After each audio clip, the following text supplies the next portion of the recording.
Voilà, bienvenue à toutes et à tous. Aujourd'hui, nous accueillons Jean Maouin, qui est professeur émérite à l'UCL, où il a enseigné pendant très longtemps à tous les niveaux l'analyse, en particulier les équations différentielles et dérivées partielles, qui sont son sujet de recherche. Que vous dire, il a reçu des tas de prix que je ne vais pas énumérer, sinon je ne lui laisse pas le temps de parler. Il a environ 200 articles scientifiques dans des revues de haut niveau, une centaine d'articles d'histoire des sciences et plus spécialement d'histoire des maths, parce que c'est un de ses dadas, l'histoire des maths, et vous verrez aujourd'hui aussi l'histoire de la physique. Que dire d'autre? Donc il en a à peu près une centaine en histoire des maths, il est membre de l'Académie royale. Mais avant de lui laisser la parole, je voulais vous donner deux scoops.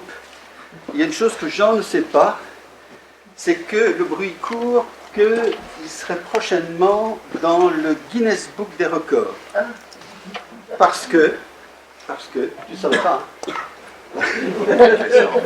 Parce qu'on a regardé, on a déjà invité de nombreuses fois Jean Maouin à venir parler à Altaïr, et il a accepté notre invitation en 97, 98, 99, 2004, 2006, 2008, 2013, 2016, 2018.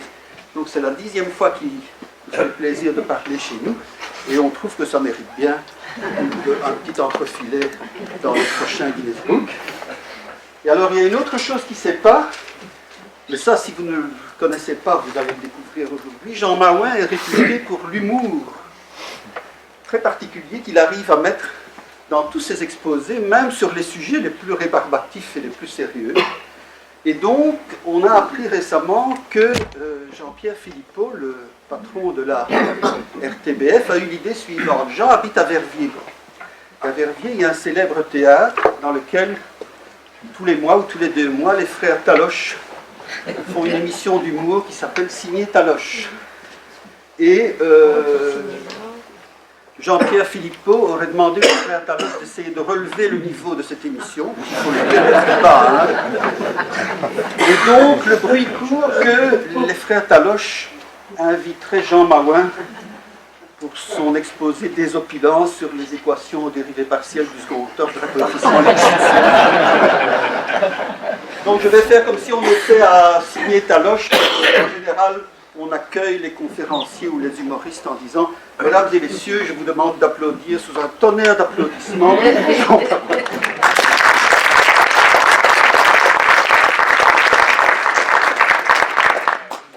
applaudissements vont évidemment au présentateur.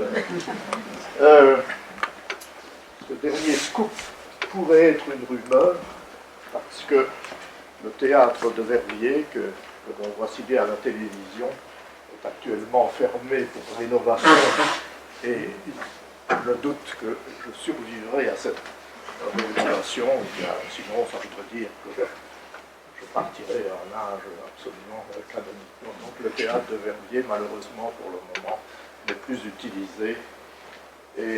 Mais par contre,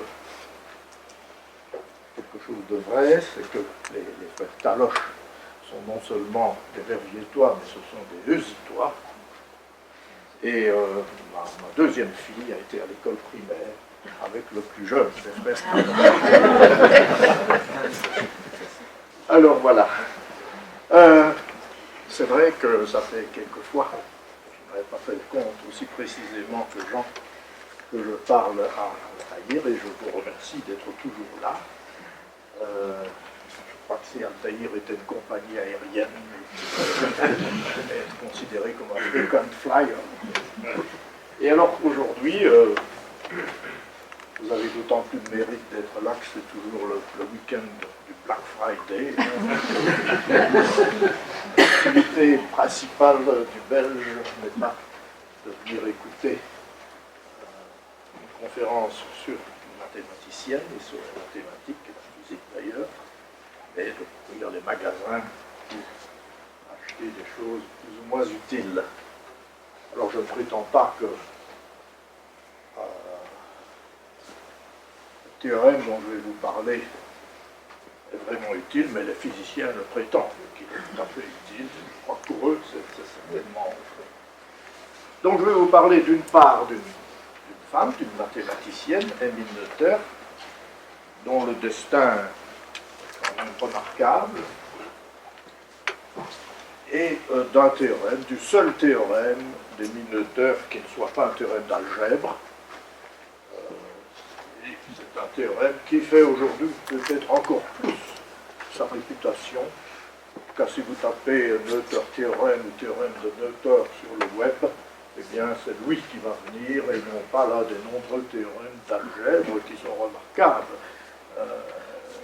Mais il a pris la position. Alors, c'est un théorème qui relie la symétrie dans Lagrangien, donc la fonction qui résume en général la mécanique ou toute la physique,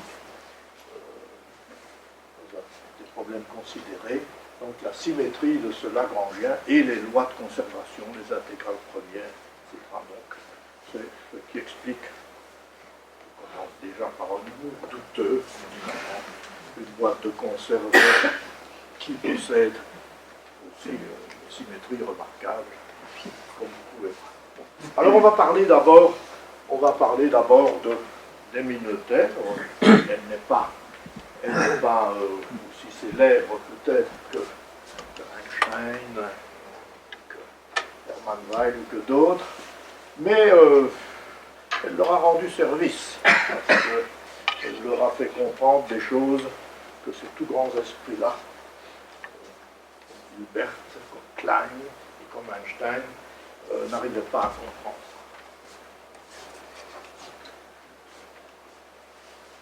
Alors voilà, Emile Noether,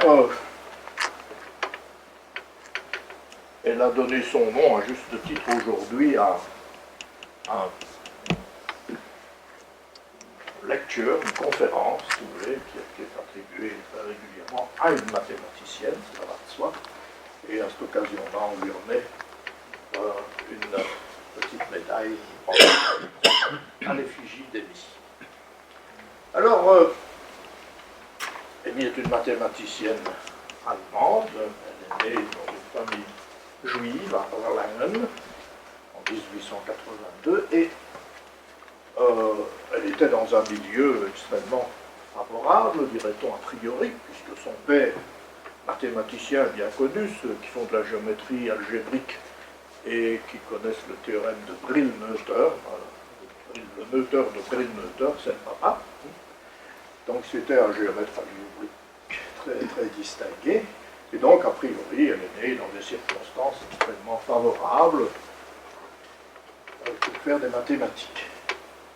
C'est une famille d'ailleurs où les scientifiques ne manquent pas, puisque son frère, le plus jeune frère, était l'aîné, Fritz, sera mathématicien. Alors là, en analyse fonctionnelle, les opérateurs de Noether, alors là c'est le frère. Donc, et un autre frère est devenu un chimiste tout à fait réputé.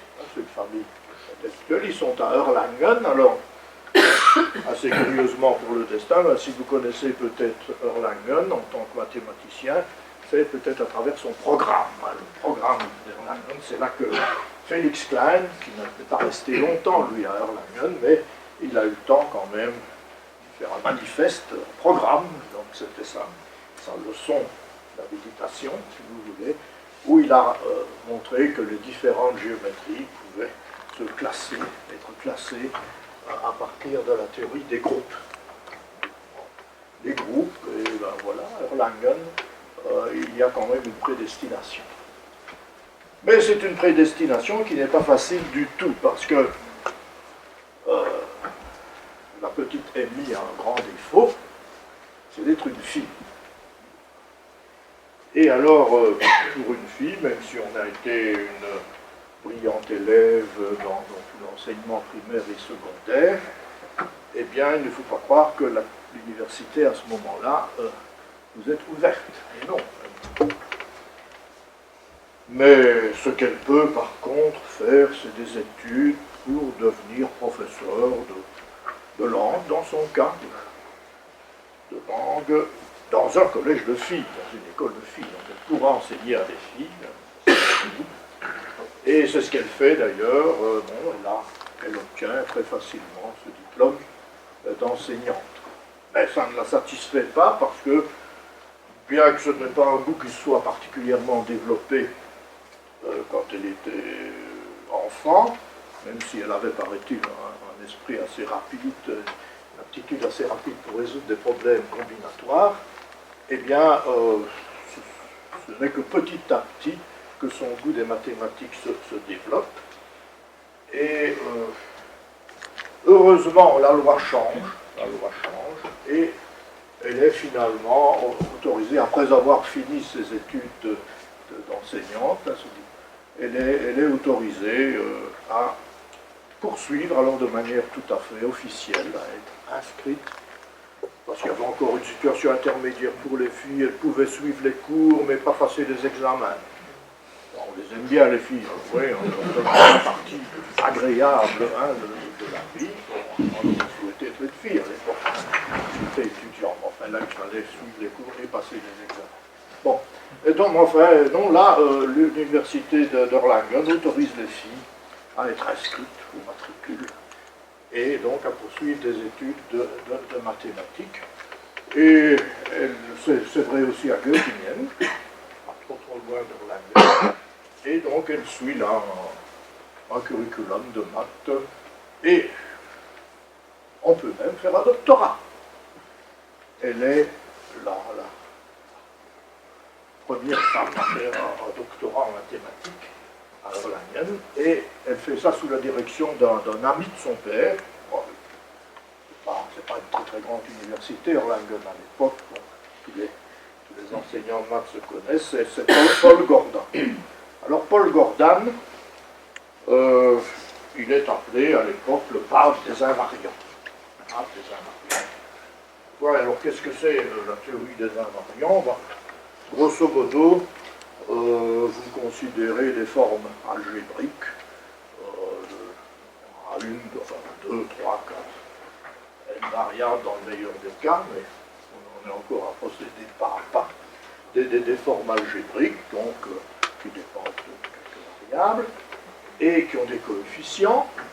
On leur fait subir des transformations linéaires, et on essaye de trouver les fonctions des coefficients, les expressions en termes des coefficients, qui, après la transformation linéaire, vont seulement être multipliées par une constante. Donc, il reste presque un arrêt.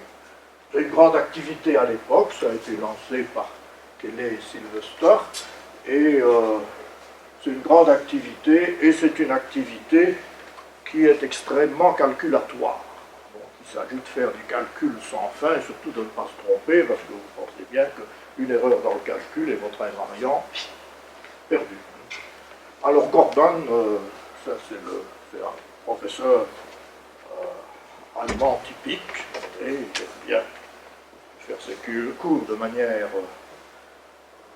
ex-cathedra, et puis il aime bien aussi de temps en temps d'emmener ses étudiants pour une marche dans la forêt, et ça se termine toujours au Gasthof, où la bière locale, les vins locaux sont appréciés. Donc c'est un exemple typique du Herr professeur allemand, et il accepte de diriger donc la thèse d'Emy. Et alors la thèse d'Emy, elle est publiée dans le journal de Krell, donc un journal tout à fait prestigieux, et comme la plupart de ces articles sur les invariants de l'époque, eh bien, il faut des pages dépliantes pour pouvoir mettre les formules en long et surtout en large. Donc c'est assez curieux que Emy commence sa carrière comme cela, puisque finalement son activité algébrique plus tard consistera à justement essayer de minimiser les calculs au profit des concepts, si vous voulez. Mais enfin, elle sait, elle peut juger ainsi le progrès qu'elle va faire réaliser à l'âge. Donc elle passe sa thèse là-bas, avec la plus grande distinction, dirait-on chez nous. Et puis alors, c'est très bien de passer sa thèse, mais en Allemagne, à l'époque, si vous voulez enseigner, même enseigner des petits cours de doctorat ou des choses comme ça, il ne suffit pas d'être docteur, non, il faut avoir aussi ce qu'ils appellent l'habilitation. Alors là, il ne faut quand même pas exagérer. Nous sommes progressistes, hein, Göttingen, mais il n'est quand même pas encore question d'autoriser une femme à passer l'habilitation. Donc voilà, donc, et par conséquent, elle ne peut pas trouver de place, elle ne peut pas trouver de poste à l'université. Enfin, ça ne la gêne pas trop, ce qu'elle veut, c'est faire des maths. Elle veut faire des maths, et dans le fond, son papa, qui a eu la polio quand il était jeune, il a une santé qui est parfois chancelante, eh bien, elle remplacera, gracieusement, bien entendu, avec le sourire, son père dans le cours, et il rendra des tas de services à l'université d'Erlangen, sans salaire, bien entendu, sans statut, C'est une habitude qu'elle prend jeune, et on va voir que c'est une habitude qu'elle devra garder longtemps. Donc, elle est là, de 1907 à 1915, c'est la période d'Erlangen. Elle rend service. Elle rend service, elle continue d'abord un petit peu des recherches dans la direction de ces longs calculs, la théorie des invariants au sens classique, mais arrive à Göttingen un certain Ernst Fischer. Le théorème de Riesz-Fischer, si vous connaissez, c'est Fischer de Riesz-Fischer, c'est aussi Fischer de méthode de minimax pour calculer les valeurs propres. Comme ça, c'est un mathématicien tout à fait distingué, jeune, enthousiaste, et qui, lui, a plutôt été formé à l'école de Hilbert. Alors, il faut dire que Hilbert, à ce moment-là, s'est intéressé à la théorie des invariants, mais au lieu de continuer à la Gordane à faire des calculs interminables, eh bien, il a prouvé les résultats. Quand Gordane prouvait les résultats, c'était au bout de longs calculs, mais Hilbert a obtenu des théorèmes d'existence, par exemple, purement sans calcul, purement de nature existentielle, dirait-on aujourd'hui. Et au point que, quand il a envoyé la démonstration d'un théorème de Gordane à Gordane, une démonstration beaucoup plus courte et beaucoup plus économe en papier, Gordane a dit, alors, c'est pas des mathématiques, c'est de la théologie. Alors, personne ne sait si c'était un compliment, si c'était une critique. Il a le bénéfice du tout. Donc ces méthodes-là charment de plus en plus la jeune Ellie, et donc elle s'initie aux techniques de Hilbert. Alors, à Göttingen, qu'est-ce qui se passe à ce moment-là? Eh bien, on est en 1915, fin de la période Erlangen, un certain Albert Einstein vient faire, en 1915, à Göttingen, une série d'exposés sur la relativité générale. Donc la théorie relativiste de la gravitation, qui n'existe pas encore. Le papier sera publié plus tard dans l'année. Donc, il n'a pas encore même les équations finales, Einstein, à ce moment-là. Enfin, ils se disent peut-être que ce serait pas mal d'aller quand même convertir à l'avance les dieux de Göttingen.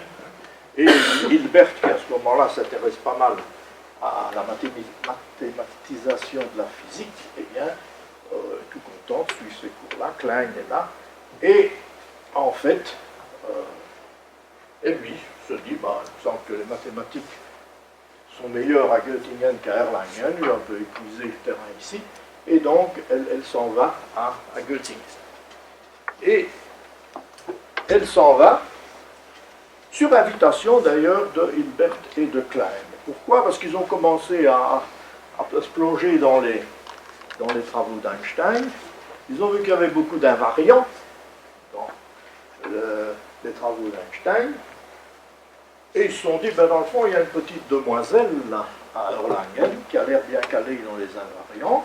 On l'inviterait bien pour nous aider, si on a des questions, si on a des problèmes, peut-être qu'elle nous aidera. Elle a l'air de bonne volonté, puisque ça fait déjà 8 ans qu'elle travaille à Erlangen sans salaire. Donc il l'invite à Göttingen, toujours sans salaire, mais comme ça elle pourra profiter de l'atmosphère stimulante de Göttingen et éventuellement rendre service à Klein et Hilbert.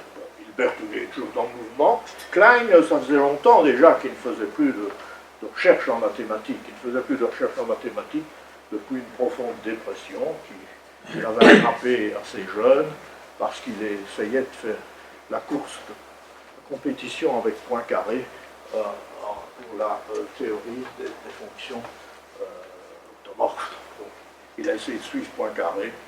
C'est un... Si vous voulez attraper une dépression, c'est le meilleur moyen. Et il s'en est jamais remis.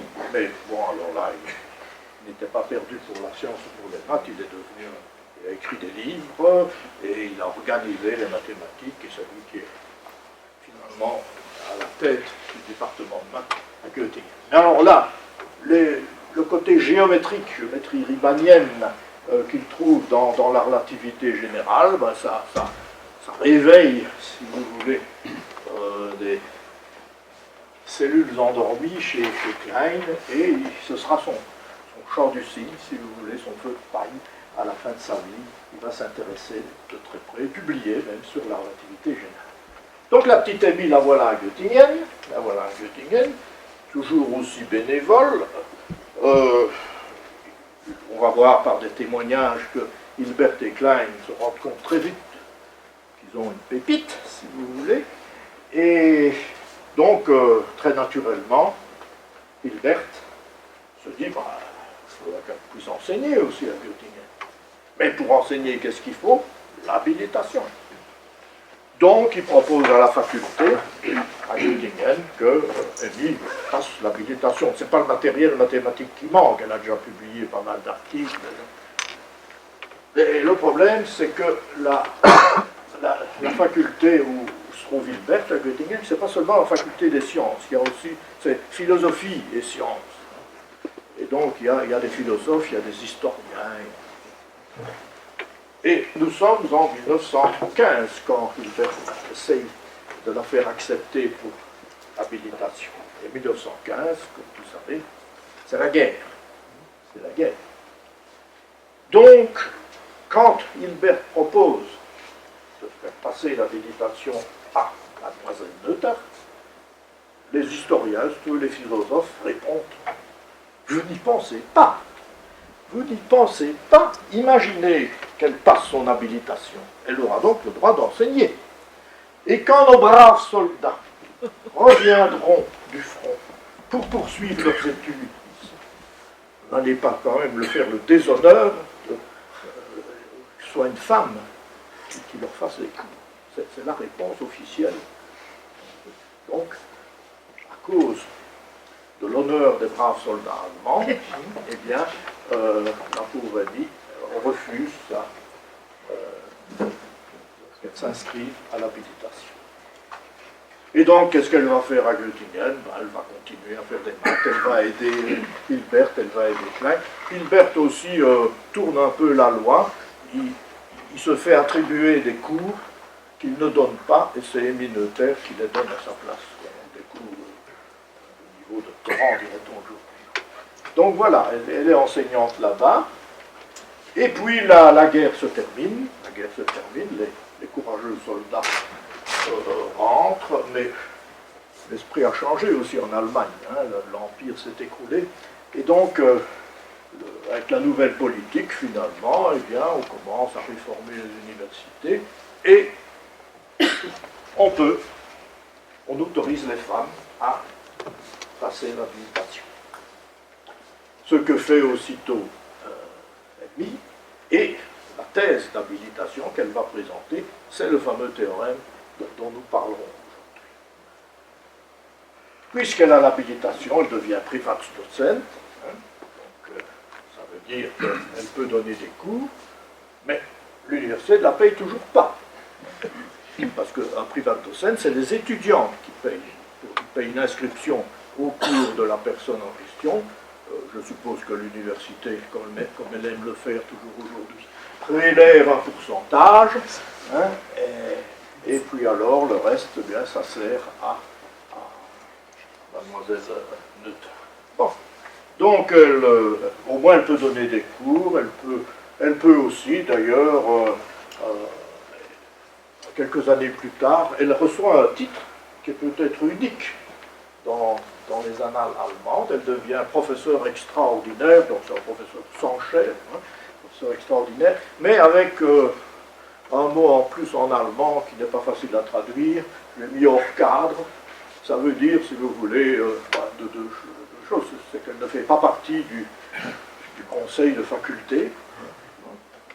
Ça, parfois, on s'en remet facilement. Hein, bon. Mais qu'elle n'a toujours pas de salaire. Elle a un titre de professeur extraordinaire qui d'habitude est attaché à un salaire. Non, elle continue à vivre. De quoi vit-elle, me direz-vous? De peu. Elle vit de peu parce que son papa est mort aussi vers les années 22, je crois, et il lui a laissé un petit héritage. Mais vous imaginez ce que va devenir cet héritage quand la crise financière qui s'annonce va arriver. Hein. Vous vous souvenez des brouettes de Deutschmark qu'on devait pousser pour aller chercher un pain. Donc, mais enfin, tant qu'elle sera à Göttingen, elle va vivre toujours dans une mansarde au dernier étage d'une maison de Göttingen, et visiblement elle minimise ses coûts, mais elle est très heureuse, elle fait des maths. Alors, professeur extraordinaire quand même, elle va pouvoir avoir des étudiants doctorats, par exemple, elle va pouvoir diriger des thèses. Bien, alors ça dure jusque dans la fin des années 20, alors là, au progrès, elle est autorisée à donner un cours d'algèbre, un peu plus général, et pour cela, elle a un petit salaire. Donc, elle finira quand même par avoir un petit salaire, mais quelque chose qui n'a rien à voir avec un salaire des autres de ses collègues. Rappelez-vous, c'est une femme, elle en a déjà souffert, mais elle est juive également. Alors en 1933, eh bien, les lois anti-juives sortent, évidemment, et elle est parmi les premières à recevoir sa lettre qui lui interdit de continuer à enseigner à Göttingen. Pourquoi est-elle une des premières? Parce qu'en plus, elle est de gauche. Politiquement, elle est du côté du Parti social-démocrate, et elle a eu l'occasion, dans la fin des années 20 aussi, de séjourner 2 semestres à Moscou, et elle a été séduite par le régime soviétique à l'époque, et donc elle est revenue enthousiaste de ses idées évidemment égalitaires, etc. Elle savait de quoi elle parlait, et par conséquent en 1933 ça n'est pas particulièrement bien vu non plus. Donc elle a des étudiants aussi qui sont plutôt de gauche, elle a organisé dans sa mansarde des réunions politiques, etc. Donc elle est parmi les premières à recevoir son C4. Comme pour d'autres, les collègues non-juifs essayent de convaincre le ministre de la mettre dehors, la garder. Alors, qu'est-ce qu'on fait dans ce cas-là? On met en avance les contributions mathématiques importantes. Alors, ces contributions mathématiques, personne n'en doute. C'est elle, à ce moment-là, dans les années 30, en 25, c'est elle réellement un des piliers de l'algèbre à Göttingen. Hilbert, il vient mieux quand même, il s'occupe d'autre chose. Klein est mort, et donc réellement, le point d'attraction mathématique de Göttingen, c'est devenu la brave Émile. Mais donc, ce n'est pas l'argument qu'on emploie auprès du ministre pour essayer de la garder. Je dirais que tous les arguments sont bons dans ce cas-là. Non. Qu'est-ce qu'on écrit au ministre? On écrit, enfin, pensez-vous, ce n'est pas très, très intelligent de la mettre dehors puisqu'elle ne coûte rien.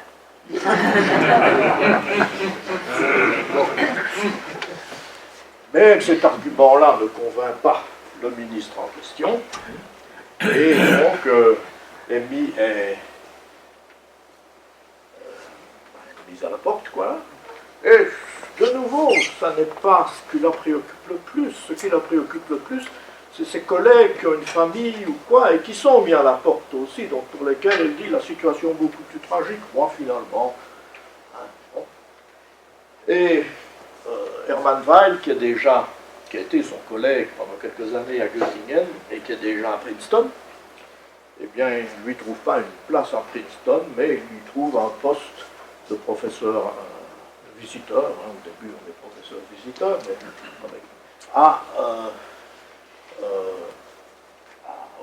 près de Princeton, dans un collège de filles, un collège pour filles aux États-Unis, premières années d'université aux États-Unis, le collège de Bryn Mawr. Alors, ce qui est remarquable, c'est que malgré que ce soit un collège, donc un premier cycle, dirait-on, eh bien, pendant le peu de temps qu'elle va y être, elle va déjà organiser des cours de doctorat. Il y aura évidemment des doctorantes seulement, puisque c'est un collège pour filles, mais elle est très appréciée. Là, pour la première fois de sa vie, elle a un salaire. Elle a un salaire, au point que ses étudiants lui disent, bah, écoutez, maintenant vous avez un salaire, vous pourriez peut-être penser à changer votre garde-robe. Elle dit non. Elle dit non, parce que j'économise pour mon neveu, pour le fils de son frère Fritz, qui était aussi mis à la porte d'où il était en Allemagne, il était aussi juif que sa sœur, évidemment, et qui est parti, lui, en Sibérie. Il a été un poste en Sibérie, et la vie n'était pas terriblement facile. Donc elle économise sur son premier salaire encore pour aider son frère et son filleul, son neveu. Donc elle est professeure là-bas, elle est très très appréciée, elle est même renouvelée la deuxième année, ce qui est rare pour un professeur visiteur, et aussi on lui attribue à Princeton un séminaire. Donc, comme c'est pas loin, elle peut aller une fois par semaine faire son séminaire à Princeton, où là, elle rencontre évidemment soit de vieilles connaissances, soit de mathématiciens américains. Donc, la vie, là, est assez belle pour elle, enfin, à Bryn Mawr. On espère qu'on va lui trouver une université plus prestigieuse, mais malheureusement, en 1935, on doit l'opérer, qui se ouvert d'avant, et comme toujours l'opération se passe bien, hein, et ce sont des suites. Hein. Donc quelques jours après l'opération, une septicémie l'emporte en quelques heures. Donc elle meurt en 1935, et elle avait une bonne cinquantaine d'années, 53 ans de. Donc voilà la vie de la carrière, en tout cas la vie d'Amy. Donc vous voyez qu'elle a traversé évidemment des moments difficiles, elle a dû se battre un petit peu pendant toute sa vie, mais ça ne l'a pas empêché de faire finalement ce qu'elle aimait, de le faire extrêmement bien. Ses contributions, c'est 43 articles. En plus, elle a coédité on peut maintenant trouver rassemblés dans ses œuvres complètes. Alors, ces articles portent sur quoi? Eh bien, sur les invariants des formes algébriques, ça c'est sa jeunesse. Et puis alors, sur différents aspects de ce qu'on appelle aujourd'hui l'algèbre moderne. Donc, c'est essentiellement, si on veut, j'en dirai un tout petit peu plus dans quelques minutes, mais c'est essentiellement l'algèbre classique. De quoi s'occupe-t-elle? Essentiellement d'équations, la théorie des équations. On les a connues sont des nombres réels ou des nombres complexes. Donc, c'était ça l'algèbre pendant des siècles. Et puis, dans l'algèbre moderne, eh bien, on s'est rendu compte finalement que des objets plus compliqués que les nombres réels ou complexes, qui étaient des opérations un peu plus compliquées que l'addition et la multiplication, eh bien, ces objets-là pouvaient aussi faire l'objet de calcul. On pouvait travailler directement sur ces objets, comme des matrices par exemple, des groupes, tout ça. Et donc, elle a vraiment introduit une manière de penser nouvelle qui consiste à travailler directement sur ces nouveaux objets et obtenir ainsi plus rapidement non seulement de nouveaux résultats, mais des résultats qui avant demandaient des calculs assez pénibles. Donc voilà quelques aspects de ces contributions. Et alors, ça c'est ce qui a été publié. Mais l'influence de Noether va nettement au-delà de ce qu'elle a publié. D'une part, par ses étudiants, elle a eu de nombreux étudiants de doctorat, auxquels elle d'ailleurs donnait librement des idées sans jamais plus rien revendiquer plus tard. Mais par exemple aussi en topologie algébrique, où elle n'a pas publié un seul article. Topologie algébrique, c'était essentiellement essayer d'expliquer la forme, si vous voulez, d'objets géométriques, de figures géométriques, par des méthodes d'algèbre, Alors bien souvent, au départ de la topologie algébrique, eh bien, c'était des nombres qu'on associait, ou des suites de nombres qu'on associait à ces différentes formes géométriques. Et Emile Noether a joué un rôle essentiel en disant, ben non, ce qu'il faut associer, ce sont des groupes d'homologie, etc. Ce sont des groupes et il faut calculer, travailler directement sur ces groupes sans passer par ces nombres-là, qui ne sont d'une certaine manière que les traces de ces groupes-là.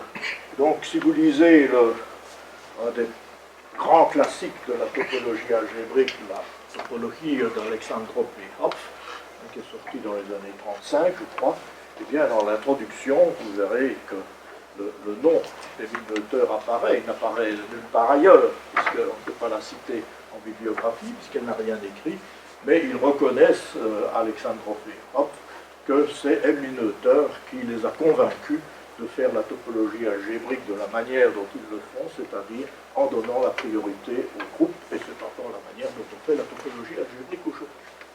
Et puis alors, il y a son théorème, donc son calcul des variations et la symétrie. Et puis alors, elle s'est occupée aussi de... Elle avait un grand amour pour Dedekind, une grande admiration pour Dedekind, et elle a été coéditrice des œuvres de Dedekind, et elle a publié avec Jean Cavaillès la correspondance entre le Cantor et Dedekind, qui marque vraiment, si vous voulez, révolution en mathématiques. C'est là qu'on passe des mathématiques dites traditionnelles aux mathématiques modernes. Donc voilà ses contributions. Alors,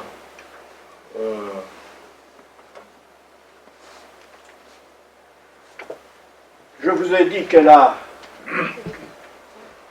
avait beaucoup de doctorants, et malgré qu'elle soit, d'après tous les témoignages, ils sont assez unanimes, elle était une enseignante, puis très peu douée, je peux dire exécrable, peut-être, sauf peut-être pour les plus doués d'entre eux, parce que dans ses cours, évidemment, elle faisait des mathématiques, elle créait. On raconte qu'elle s'est fâchée une fois parce que, en allant faire son cours, elle devait démontrer un théorème d'une manière assez classique. Et puis elle se dit, mais je dois pouvoir le démontrer avec mes méthodes d'algèbre moderne. Donc elle commence son cours en essayant de le démontrer par les méthodes d'algèbre moderne. Et puis elle se rend compte qu'elle n'y arrive pas. Bon, il faut quand même bien finir la leçon. Alors elle s'est énervée, elle a pris sa craie, elle l'a jetée par terre et elle a frappé les morceaux comme ça. Elle pouvait avoir des sautes d'humeur. Et quand les mathématiques résistaient à l'algèbre abstraite.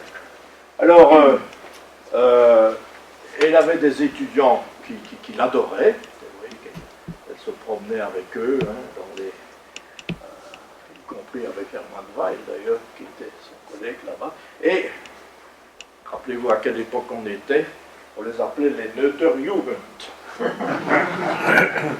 Donc, et en plus,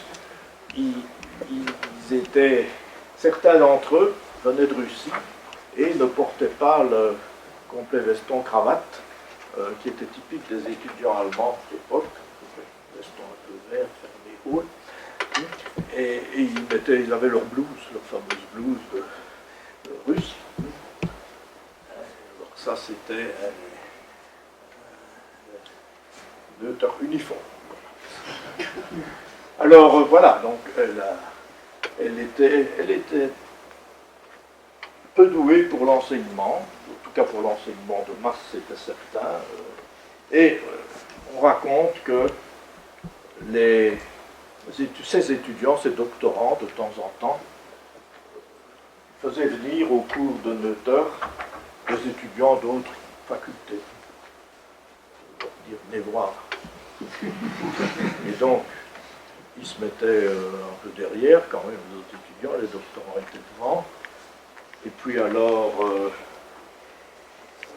quand le cours était fini, les doctorants demandaient aux étudiants occasionnels « Alors, vous avez compris ?» Ils disaient « Non ». Ils répondaient « Nous non plus ». Et on a trouvé des notes d'un de quelqu'un qui est devenu un très brillant mathématicien, des notes qui suivaient. Elle faisait cours de 11h à 1h. Il a écrit 12h50, bientôt la fin. Donc voilà. Mais malgré ça, elle a été invitée. Elle était la première femme à faire une conférence plénière au Congrès international des mathématiciens à Zurich en 1932. Donc vous voyez, ça situe son niveau et la reconnaissance internationale. Bon alors, vous avez vu dans la petite description de ses contributions qu'il parlait d'anneaux. Qu'est-ce que c'est? Qu'est-ce que c'est un anneau? Eh bien, c'est essentiellement, vous prenez un certain, vous pensez peut-être à l'ensemble des entiers avec l'addition et la multiplication. Et puis vous regardez les propriétés de ça, vous en sélectionnez un certain nombre et vous dites, un anneau c'est un ensemble d'objets maintenant, c'est un ensemble d'objets qui va vérifier un certain nombre qui a deux lois de composition, donc vous composez deux éléments de votre anneau et vous restez dans l'anneau. Une qu'on appelle plus et l'autre qu'on appelle fois, mais évidemment il n'y aurait rien à voir avec l'addition et la multiplication habituelle. Et s'il y a un certain nombre de propriétés, vous voyez, qui vous sont familières, si c'était des nombres, tout le monde le sait si c'était des nombres. Mais alors on vérifie que des ensembles de certains éléments, par exemple des matrices, vont avoir ces propriétés-là. Et par conséquent, on pourra faire de l'algèbre directement sur les matrices sans les ramener à leurs coefficients et faire de l'algèbre classique sur les coefficients. Quand l'addition commute, qui est le cas des nombres évidemment réels, l'anneau est appelé abélien, et puis on introduit la notion d'idéal, et chaque fois il y a des exemples qui sont plus ou moins sophistiqués, par exemple les classes d'équivalence modulo n, donc deux nombres dans ce cas-là, deux entiers seront équivalents si leur différence est un multiple de n étant un nombre donné d'avance. C'est Gauss qui avait introduit ça en arithmétique. Eh bien, on retrouve une structure algébrique qui éclaire les considérations de Gauss. Bon, alors, en rajoutant des propriétés, l'anneau devient un corps, et alors là, vous voyez par exemple les quaternions qui ont été introduits par Hamilton et qui étendent d'une certaine manière les nombres complexes à des dimensions. Eh bien, ces quaternions vont encore avoir les propriétés.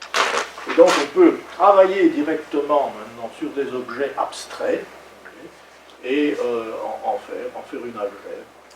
Et c'est la contribution principale à l'algèbre de Noether. Et elle a laissé son nom à pas mal de concepts et de résultats. Si vous des livres de maths, hein, vous verrez qu'on parle d'anneau neutérien, de domaine d'intégrité neutérien, de module neutérien, de schéma neutérien, il y en a d'autres. Il y a un théorème de Skolem et Noether qu'ils ont obtenu indépendamment l'un de l'autre et qui caractérise les automorphismes dans les anneaux simples. Donc, les automorphismes, ce sont les lois de transformation de l'anneau en lui-même qui conserve, qui respecte, si vous voulez, la loi plus et la loi fois. Et par exemple, le cas particulier dans les matrices de ce théorème de Skolem-Noether, eh bien, c'est que caractériser tous les homomorphismes des matrices, ben, c'est tout simplement la transformation à A-1, la transformation par une matrice non singulière. Bien. C'est un très beau théorème, mais il vaut dans un cadre beaucoup plus large que celui-là. Alors le théorème d'Albert Brouwer, Hasse et Noether, je ne vous l'énonce pas, je vous dis ce qu'en pense M. Peirce. C'est le plus profond résultat de la théorie des algèbres centrales. Donc, sa contribution à l'algèbre est indiscutable, et il y a voilà, une liste d'algébristes ou de mathématiciens, réels ou virtuels, qui ont donné leur avis sur Noether. Alors vous voyez, le développement de l'algèbre abstraite est largement dû à Emile Noether dans ses articles, ses leçons et son influence personnelle sur ses contemporains. C'est tout à fait exact. Et Kaplansky, il la considère, il l'appelle la mère de l'algèbre moderne. Et alors, ce qui est important aussi, c'est que parmi ses étudiants, elle a eu à un moment donné Van der Waerden, qui est un mathématicien hollandais, qui est arrivé là, c'était un jeune mathématicien, mais c'était déjà quelqu'un de confirmé, il n'est pas venu pour faire un doctorat. Il a suivi à Göttingen les leçons de Emmy et les leçons d'Artin, et il en a fait un livre. Alors c'est un grand service qu'il a rendu, aussi d'ailleurs à Emmy Noether, parce que comme vous en doutez, Emmy, elle était un peu brouillonne,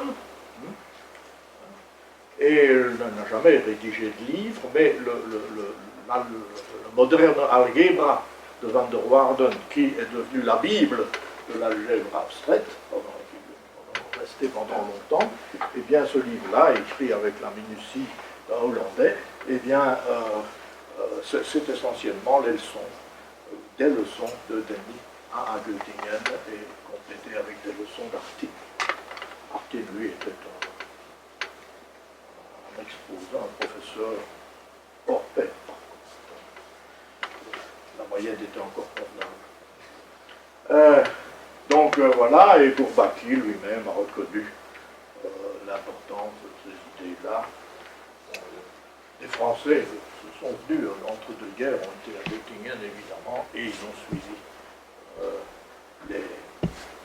les leçons d'Emile, quelqu'un comme Hermann par exemple. Bien, alors, d'un point de vue plus général, regardez Alexandrov, qui était aussi son ami, eh bien, voilà ce qu'il met. Ça, c'est de l'introduction de son livre avec Hoff. Nous suivons la tendance vers une complète algébraisation de la topologie basée sur la théorie des groupes qui remonte directement à Emile Noether. Il la considère comme la plus grande mathématicienne qui ait jamais vécu. À l'époque, hein, il y en a eu d'autres depuis. Donc. Einstein, qui a écrit une notice nécrologique pour le New York. Il a écrit: selon le jugement des mathématiciens vivants les plus compétents, mademoiselle Noether fut le génie mathématique créatif le plus significatif jamais produit depuis que l'enseignement supérieur s'est ouvert aux femmes. Alors il y a une anecdote au sujet de la notice nécrologique d'Einstein. Une rumeur l'a longtemps attribuée à Weil, avec la signature d'Einstein et Hermann Weil. Pourquoi? Quelle était cette rumeur? Eh bien, Hermann Weil, spontanément, aurait écrit une notice nécrologique de Noether pour le New York Times. Le New York Times l'aurait remballé en disant qu'il vaudrait mieux avoir une notice par quelqu'un de plus connu. Ça a dû faire plaisir, si c'est vrai, mais c'est pas vrai. Ça aurait dû faire plaisir à Hermann Weyl, évidemment. Et donc, il aurait demandé à son collègue Einstein, qui était plus connu à Princeton, donc de signer la notice. Donc, on a dit longtemps que cette notice était due à Weyl, mais dans le Nachlass, dans les papiers d'Einstein qui ont été soigneusement triés, catalogués, on a retrouvé le brouillon. Alors, sauf dans l'hypothèse que Einstein aurait recopié soigneusement le texte de Weyl, hein, donc on peut réellement croire que c'est Einstein qui a écrit cela, et il la connaissait puisqu'il l'avait, elle était assez courte et elle avait contribué à, on va le voir, à faire comprendre à Einstein ce que pourrait bien dire la conservation de l'énergie en relativité générale.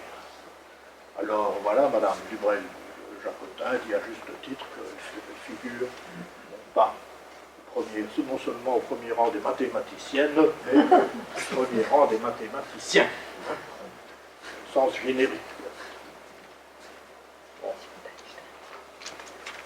Alors, pourtant, j'ai trouvé curieux, j'étais surpris moi-même quand je me suis aperçu de ceci, en relisant les notices nécrologiques publiées à l'occasion de sa mort ou dans des ouvrages. J'ai trouvé que dans les éloges, il y avait quand même du machisme. Parce que, pour voir ça, il suffit de se dire, si on avait écrit l'équivalent de ça dans la notice d'un homme, ça aurait été quand même surprenant. Vous voyez, Hermann Weyl, il écrit une notice, alors ils se sont obligés de dire qu'elle était de stature lourde et forte en voix. Bon, c'est vrai, elle n'était pas mince, et elle avait une voix. Et alors, il disait, si personne ne pourrait prétendre que les grâces présidèrent à son berceau. Bon, j'ai écrit l'une ou l'autre notice nécrologique sur des mathématiciens, avec d'ailleurs des collègues qui sont ici. Il ne nous est jamais venu à l'idée, je crois, d'écrire une phrase pareille. Monsieur A ou Monsieur B. Et alors, si à Göttingen nous l'appelions pour la taquiner, der Noether, c'était aussi par reconnaissance respectueuse de sa puissance créatrice qui semblait avoir traversé la barrière des siècles. C'est un peu chaud quand même. C'est dire a priori, bon ben, c'est parce qu'elle n'était pas vraiment une femme qu'elle était bonne en maths. Traduction libre. Bon. Alors, les aspects essentiels de la vie humaine restèrent non développés en elle, parmi lesquels je suppose l'érotique. On peut faire aussi une recherche, voir combien de notices de mathématiciens mâles contiennent le mot érotique. Donc je trouve quand même que, tout en étant ses amis et tout en louant ses contributions, ils étaient quand même encore un peu machos. Plus récemment, la meilleure biographie probablement de Demi, Dick, eh bien, il raconte sa jeunesse, elle adorait danser, la petite Demi. Bon. Les parents exhortaient leur fils, qui aurait préféré une plus jolie partenaire ou une plus gracieuse danseuse, pour qu'ils invitent Amy à danser. Est-ce nécessaire? Et ça continue.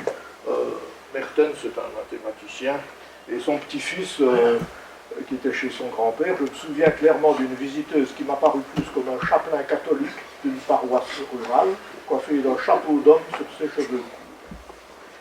Norbert Wiener. Amy Noether était dans le train, il allait à Zurich, je crois, ressemblant comme toujours à une blanchisseuse énergique et très libre.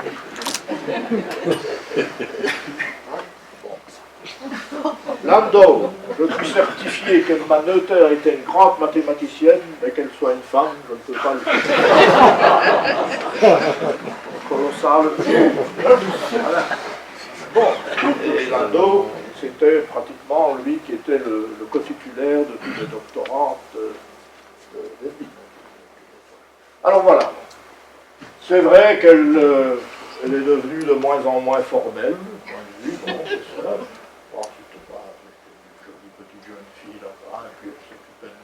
elle. N'oublions pas non plus qu'elle vivait sans salaire. Alors voilà, oui, qu'est-ce que ça change? Alors, on va faire la petite pause maintenant, et puis après la pause, eh bien, on verra son théorème. Et vous voyez que ce théorème sera fait à l'ombre de Hilbert Einstein. Bien donc, malgré les commentaires de Hermann Weyl, Émile Noether a commis dans sa vie une infidélité, mais c'est une infidélité à l'algèbre, et son seul article qui ne soit pas un article d'algèbre, c'est celui dont on va parler maintenant. Alors, comme je vous l'ai dit tout à l'heure, en 1915, elle est invitée par Klein et Hilbert pour les aider à appréhender la relativité générale. Et mois de mai à juillet, Einstein est à Göttingen. Vous savez qu'à ce moment-là, Einstein est à Berlin, l'Académie de Berlin, mais il vient à Göttingen et faire des leçons sur la relativité générale. Alors,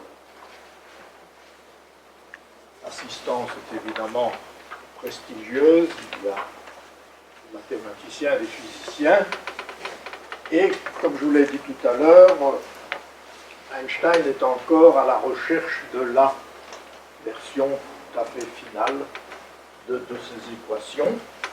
Et cette version finale, eh bien, bon, je suppose qu'il y a des physiciens ici, ils le savent évidemment, a donné lieu récemment, une controverse pour savoir qui les avait obtenus le premier, si c'était Hilbert ou si c'était Einstein lui-même. Je n'entrerai pas dans cette controverse-là, ça dépasse mon expertise. C'est vraiment des travaux d'historiens, puisque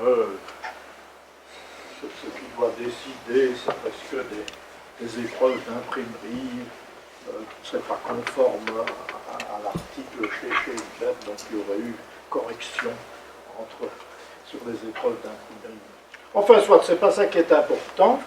Ce qui est important, d'abord, c'est qu'ils y arrivent de manière différente. Einstein y arrive par les considérations qui sont connues de toutes, tandis que pour Hilbert, eh bien, ce qu'il veut, c'est déduire les équations de la relativité générale, qui est un système d'équations aux dérivées partielles non linéaires, les déduire d'un principe de moindre action. Donc, un principe de moindre action, eh bien, c'est résumer, si vous voulez, toute la théorie dans une seule fonction des quantités inconnues, des fonctions inconnues, et appliquer le calcul des variations pour montrer qu'une intégrale de cette fonction-là sur une classe donnée de fonctions a un minimum ou plus généralement un point critique, c'est-à-dire un point à la dérivée. On va voir dans un cas particulier ce que ça devient. Et alors, ce qui ne comprennent aucun des trois, c'est le statut de la conservation. Il y a des lois de conservation, toujours dans n'importe quelle théorie physique, on essaye de trouver des lois de conservation, d'une part parce que ça éclaire évidemment la théorie, et ensuite ça simplifie l'approche, puisque ce sont en général des intégrales premières, et donc on abaisse l'ordre des équations et on peut espérer en dire quelque chose. Donc, Einstein, Hilbert et Klein ont toute une correspondance après les leçons d'Einstein pour savoir, mais dans le fond, est-ce qu'il y a ou pas conservation de l'énergie en relativité générale. Et il faudra attendre 1918 et ce fameux article de Debye, il faudra attendre cela pour que on comprenne bien ce qui se passe. Alors là, ce qui est remarquable, c'est que ça n'a pas seulement été une contribution ad hoc pour un problème qui se posait et qui était important, mais les conséquences pour la physique, y compris pour la physique actuelle, sont encore énormes. Et d'ailleurs, curieusement, on va voir que l'article de Noether, après qu'il ait éclairé le problème de nos trois étoiles, là, eh bien, il est plus ou moins sombré dans l'oubli. Un oubli qui vient aussi du fait que nos trois gloires, qui dans leur correspondance ont dit mille et une merveilles de ce que Noether avait fait, se sont bien gardés de la citer dans leurs articles quand ils étaient publiés. Donc c'est difficile, si vous prenez la littérature sur la relativité générale après 1918, c'est pas facile d'y trouver des références au théorème de Noether. Donc ils n'ont pas non plus là été d'une générosité très remarquable. Et donc le théorème va plus ou moins être oublié, et parfois même ses conséquences retrouvées, je dirais, à la main dans des problèmes spécifiques, avant que, c'est dans les années 1960 alors, avant qu'on le redécouvre, une deuxième fois qu'il renaisse et qu'il devienne vraiment une des fondements d'un certain nombre de théories modernes sur la matière, par exemple. Donc c'est assez curieux aussi le destin de ce théorème de Noether. Alors, pour vous dire qu'il l'appréciait, Hilbert écrit à Einstein en 1916, « Ma loi de l'énergie est probablement reliée à la vôtre. » Ils sont toujours en train d'essayer de comprendre. J'ai déjà posé cette question à mademoiselle Noether. En ce qui concerne votre objection, pour gagner du temps, je vous envoie le texte inclus dû à mademoiselle Noether, dit Hilbert Einstein. Donc, visiblement, on voit qu'il fait le travail derrière. Voilà. Et c'est... Einstein fait même, je crois, un peu d'ironie, il était pas mal dans ce domaine-là. Dans votre article, tout m'est compréhensible à l'exception du théorème de l'énergie. Je vous prie de ne pas m'en vouloir si je vous interroge à nouveau. Il suffirait évidemment que vous chargiez mademoiselle Noether de m'expliquer. Einstein à Hilbert, Hilbert n'a pas dû tellement apprécier. Il n'était pas quand même du genre à ce qu'on lui marche un peu sur le pied. Mais là, je crois qu'Einstein l'a certainement fait exprès. Et alors, un peu plus tard, hier, j'ai reçu un très intéressant article de mademoiselle Noether sur la génération des invariants. Je suis impressionné par le fait que ces choses puissent être observées d'un point de vue aussi général. Ça n'aurait fait aucun tort à la vieille garde de Göttingen d'être envoyée comme élève à mademoiselle Noether. Elle sent très bien connaître son business. Et Klein, lui, est un peu plus stiff. Mais enfin, entre-temps, avec l'aide de mademoiselle Noether, j'ai compris la preuve du caractère vectoriel d'epsilon sigma à partir de principes plus élevés, comme je l'avais cherché, avait déjà été donné par Hilbert. Voilà, il commence maintenant, vous voyez, l'article de Noether vient de paraître, c'est septembre 18, et on commence déjà à se dire, oui, mais l'idée se trouvait déjà chez Hilbert peut-être. Donc, vous voyez, les grands maîtres, là, ne sont pas toujours généreux. Donc voilà, c'est réellement beau, n'est-ce pas, et ça semble contenir les principes de beaucoup de considérations profondes auxquelles je n'ai pas encore pensé. Et alors Einstein, en recevant le nouvel article de mademoiselle Noether, j'ai de nouveau ressenti une grande injustice de lui voir refuser la venia legendis, l'habilitation. Je supporterai de toutes mes forces votre action énergique auprès du ministre. Si vous pensez que ce n'est pas possible, je ferai les efforts de mon côté. Einstein est prêt à mener le combat pour qu'elle puisse obtenir son habilitation. Tant qu'on est là-dedans, il y a, puisqu'on est à Bruxelles, il y a pour moi quelque chose d'un peu mystérieux par rapport à Théophile de Donder.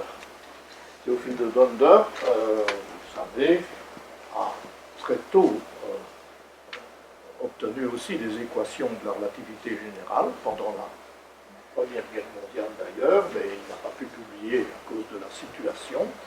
Et il avait écrit une lettre à Einstein pour lui envoyer ces équations. Einstein et comment l'avait obtenu de Donder, ben, comme y attendez, par le calcul des variations, puisque c'était une de ses spécialités. Et Einstein lui a répondu assez... Bon, qu'il y avait quand même des petites erreurs là, ça et là, mais je pense qu'elles n'étaient pas graves. Mais aussi Einstein dit, bon, vous savez, moi, le principe de mon interaction, le calcul des variations, ça n'est pas ma tasse de thé. N'empêche que quelques mois plus tard, Einstein lui-même publiait une dérivation de ces équations par le calcul des variations, en ne citant pas de D'Hondter. Bon. Et alors, ce qui est étonnant, c'est que il n'y a pas de trace, autant que j'ai pu voir, dans l'œuvre de D'Hondter de lien justement entre symétrie et loi de conservation. Donc il semble avoir loupé, si vous voulez, aussi le théorème de Noether, alors qu'il avait vraiment le framework nécessaire pour l'insérer, et il aurait pu le faire aussi, je crois, à sa manière.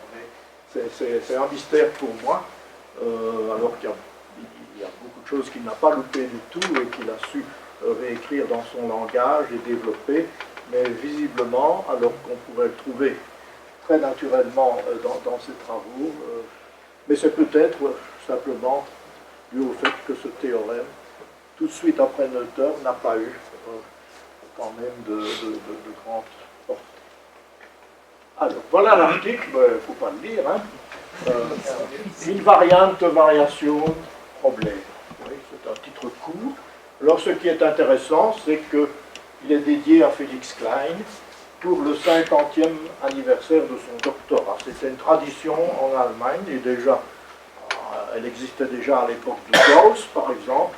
On célébrait les 50 ans du doctorat dans l'académie. Il est encore là, bien entendu. Donc, il fallait deux conditions: ne pas avoir fait son doctorat trop vieux, hein, et ne pas mourir trop jeune. Donc, c'était pour Klein, pour ses 50 ans.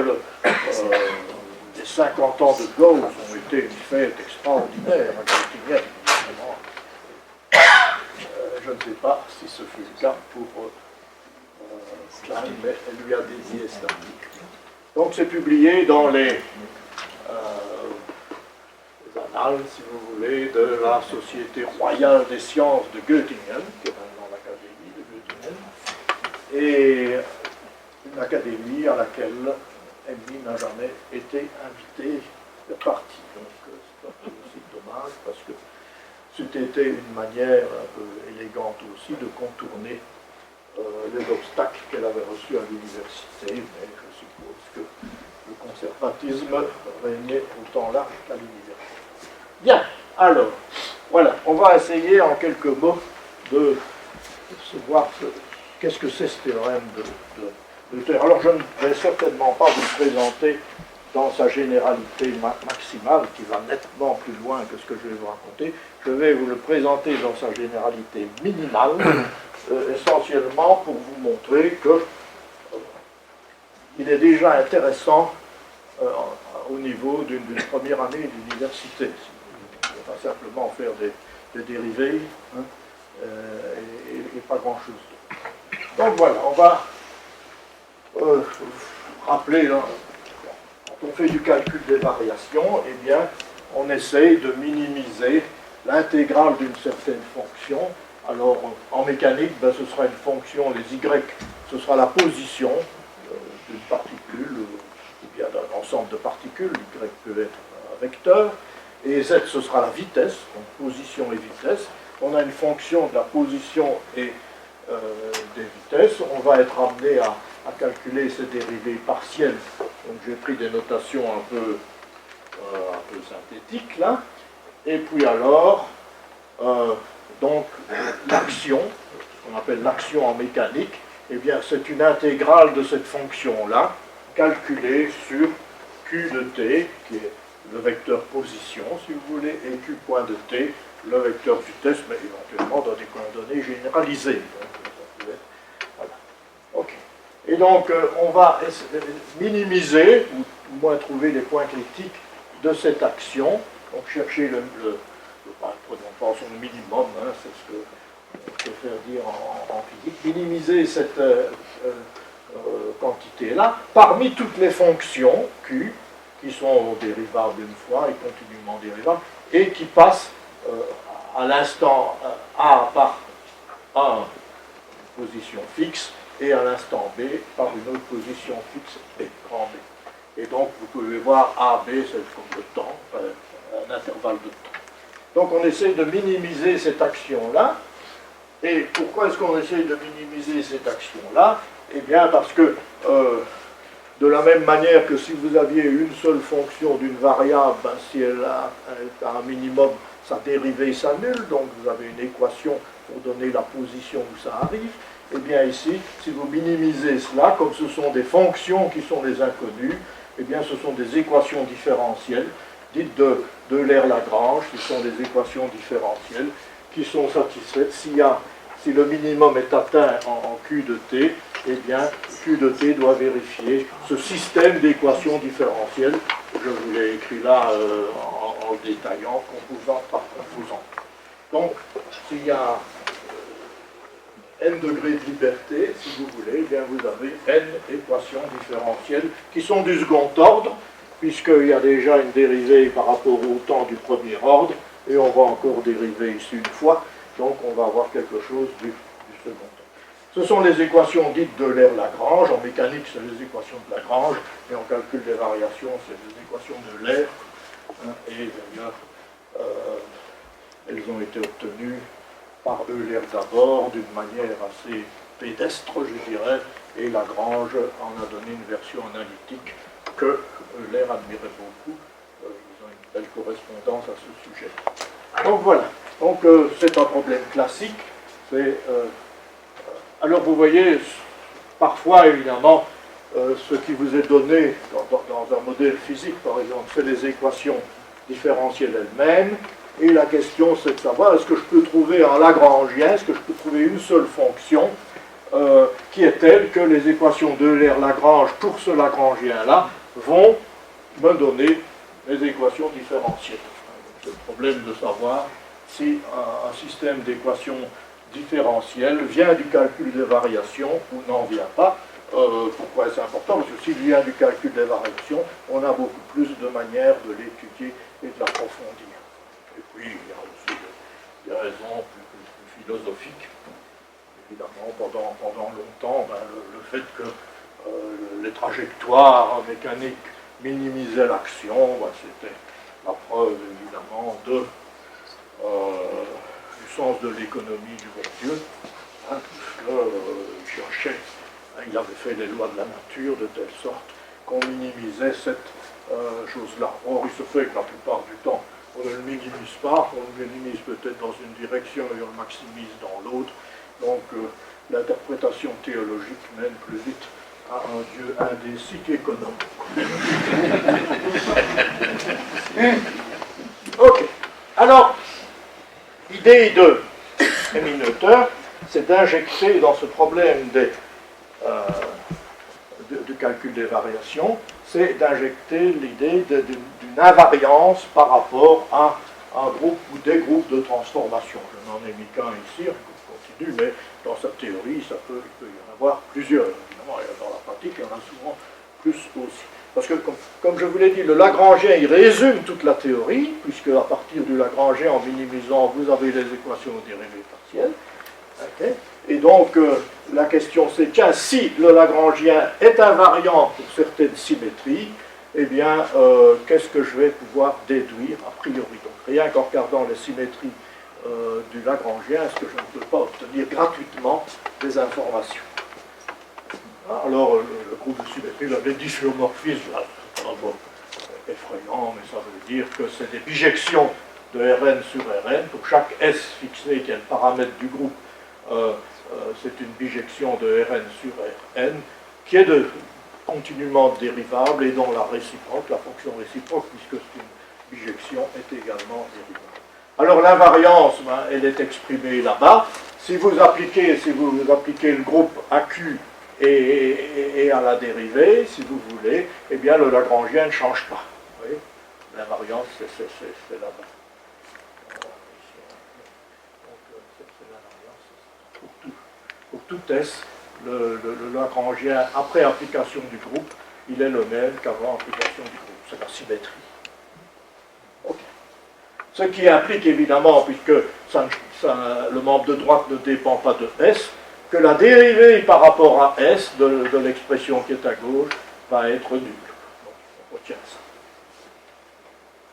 Alors ici, vous voyez à la ligne suivante, tout simplement, j'ai fait les horribles calculs qui consistent à dériver, vous voyez, par rapport à S, ben, du S, il y en a dans le G, il y en a dans le G là-bas, donc il faut faire des dérivés de fonction de fonction, tout simplement, comme on vous a appris à l'école, le chain rule, hein. Et voilà, vous le faites explicitement. Et ici aussi, quelque chose qui jouera un rôle. On sait que quand on a deux dérivés par rapport à des variables indépendantes, on peut les permuter, comme dans le cas de... Donc voilà. On n'a pas fait grand-chose de savant, puisque ça ne dépend pas de S, la dérive, c'est constant, une fonction constante, a une dérivée nulle, c'est tout ce qu'on a fait, plus dérivée des fonctions de fonction. All right. Alors, l'invariance de L implique trivialement, évidemment, que l'action, quand vous intégrez cette chose qui est invariante, ben, vous obtenez aussi quelque chose qui est invariante sous l'action du groupe. Donc, ça implique immédiatement que quand vous avez un point critique, donc quand la dérivée de l'action s'annule, eh bien, il n'est jamais seul quand il y a une invariance de groupe, et que si vous lui appliquez le groupe, ça va encore être un point critique. De nouveau, c'est une dérivée de fonction de fonction. Voilà. Donc, les équations d'Euler-Lagrange, que j'ai rappelées ici, eh bien, vont être satisfaites. Si elles sont satisfaites pour Q, eh bien, elles vont être satisfaites aussi pour l'action du groupe sur Q, pour toutes les symétries de ça. Donc, à point critique, quand il y a une symétrie, il ne vient jamais seul, c'est comme un malheur, hein, il ne vient jamais seul, il vient toutes ces images par le groupe seront aussi point critique. Et c'est ce qui est écrit là-bas. Donc il n'y a rien de savant là-dedans, c'est simplement écrit d'une manière c'est un peu long à écrire. Ok. Donc, j'ai rappelé là au-dessus, c'est l'équation de Lagrange avec l'action du groupe. Donc, si j'ai une solution, j'applique le groupe, je fais agir le groupe dessus, c'est encore une solution. Et la deuxième, c'est essentiellement le fait que le Lagrangien étant constant sous l'action du groupe, sa dérivée par rapport à S est nulle. Donc ça, c'est les deux choses de la page précédente. Ben, j'introduis la première équation dans la seconde. Donc vous voyez, je mets le membre de droite au lieu du membre de gauche. Voilà, comme ça. Et je constate que c'est finalement la dérivée par rapport au temps de toute cette expression-là qui est nulle. Ça, c'est une manière compliquée d'écrire ça. Si je calculais ceci de nouveau par la dérivée d'un produit, vous voyez, c'est un produit scalaire, là, dans Rn, eh bien, je trouverais cela. Et donc, puisque la dérivée par rapport au temps est nulle, ben, par rapport au temps, ce qui est sous la dérivée va être constant. Alors, qu'est-ce que c'est? Quelque chose qui reste constant pendant le mouvement, et qui ne contient plus que les dérivées premières. Vous voyez que maintenant il n'y a plus que les dérivées premières par rapport au temps, c'est une intégrale première. Donc ce que dit le théorème de Noether, c'est si le Lagrangien est invariant sous l'action du groupe GS, là, bien s'il est invariant, il y a une intégrale première. Et non seulement il y a une intégrale première, mais elle vous donne la formule. Ce machin-là est constant. Il est constant évidemment pour tous les S, puisque c'est l'orbite. Donc vous allez choisir le S pour lequel ce sera le plus facile à calculer. Eh bien, ce sera quand S égale 0, parce que quand S égale 0, par les propriétés qu'il y avait du groupe, eh bien c'est l'identité, le G0. Voilà. Donc vous obtenez finalement une intégrale première, théorème de Noether, voilà, théorème de Noether en deux lignes. Si le Lagrangien est invariant sous l'action du groupe G, eh bien cette expression-là est constante. Faites le produit scalaire dans Rn, produit scalaire du gradient par rapport à la deuxième variable du Lagrangien, par la dérivée par rapport à S de votre groupe calculé en Q et en S égale 0, eh bien ce machin-là c'est constant. Donc voilà le théorème de Noether dans son plus simple appareil. Pas Noether.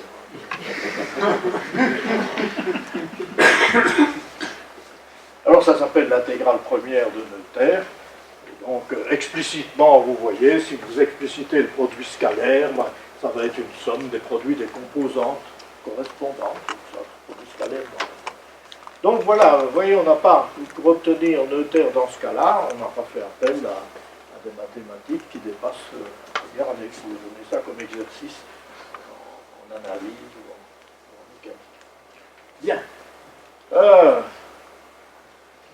Alors, regardons un peu ce que ça veut dire. Alors, les exemples que je vais vous donner sont presque des exemples, je dirais, qui font du tort au théorème de Noether, en ce sens que je vais obtenir des choses, que vous connaissez déjà. Bon, ça, c'est pas grave, vous connaissez beaucoup de choses. 2, que vous auriez obtenu beaucoup plus facilement.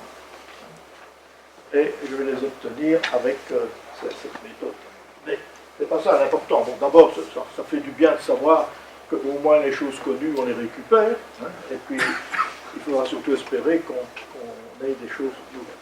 Prenons un cas très simple d'un système d'une particule, système mécanique, une particule dans l'espace. Vous voyez, elle a une énergie cinétique, l'expression classique. Hein. Si vous mettez la dérivée, la vitesse dedans, ça va être m demi fois le carré de la vitesse. On a des forces qui dérivent d'un potentiel, et dans ce cas-là, les mécaniciens nous disent que ce qu'il faut minimiser dans le principe de moindre action, c'est des différences entre l'énergie cinétique et l'énergie potentielle, sur les fonctions, évidemment, sur les trajectoires qui passent par 2 points. Pourquoi, me direz-vous, est-ce comme ça? Parce que ça marche, d'abord. Et deuxièmement, d'une certaine manière, l'intégrale va faire une espèce de moyenne de l'énergie cinétique et une moyenne de l'énergie potentielle, une moyenne temporelle, et grosso modo, eh bien, on voudrait que la différence entre les deux soit la plus petite possible, donc on minimise, de toute façon pseudo-philosophique, d'essayer de justifier ça. Mais en réalité, c'est parce que ça marche. Alors, on va prendre comme symétrie une translation dans une direction donnée. Donc je prends une direction A, qui est fixée par un vecteur non nul, unitaire peut-être si on veut, donc j'ai une direction A, et je vais prendre comme symétrie la translation dans cette direction-là. Donc le groupe de symétrie, c'est donné par Y plus SA. On fait des petits calculs qui nous seront utiles dans l'expression de Noether. Alors, pour avoir l'invariance du Lagrangien, on l'a automatiquement pour la dérivée, puisque dans une translation, la dérivée va être évidemment nulle, et le groupe n'agira comme identité. Et la translation pour le potentiel, on va supposer que le gradient du potentiel, donc le champ de force, est orthogonal à A. Et s'il en est ainsi, eh bien, vous voyez qu'on calcule, on écrit l'action du groupe, qui n'agit pas sur la dérivée, sur la fonction Q. Et puis, vous voyez, ça, ici, on peut le calculer comme ça, en faisant apparaître le gradient, et comme le gradient multiplié par A est nul, cette intégrale-là va être nulle, et on voit bien que si le gradient, si le champ de force est orthogonal à A, eh bien, le Lagrangien est invariant. Bien.